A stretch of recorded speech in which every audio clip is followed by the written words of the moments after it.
To learn, I know Esajita Kotu, like simple words, but I have to be. But one thing, she actually can sing a lot of Afan Oromo.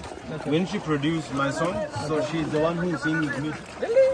Wow. You in all of my songs, so you hear her voice. Yeah. So can you sing for us? I like to play the flute. Maybe you're supposed to take with you. I should have. Yeah, you should have. Yeah. So how do you see our culture in the Oromo?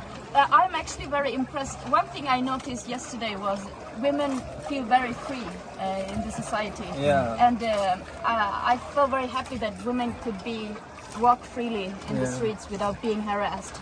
That's not the case in, for example, India or Sri Lanka. So it means that Oromo culture celebrates women and appreciates women. So it's nice to meet you.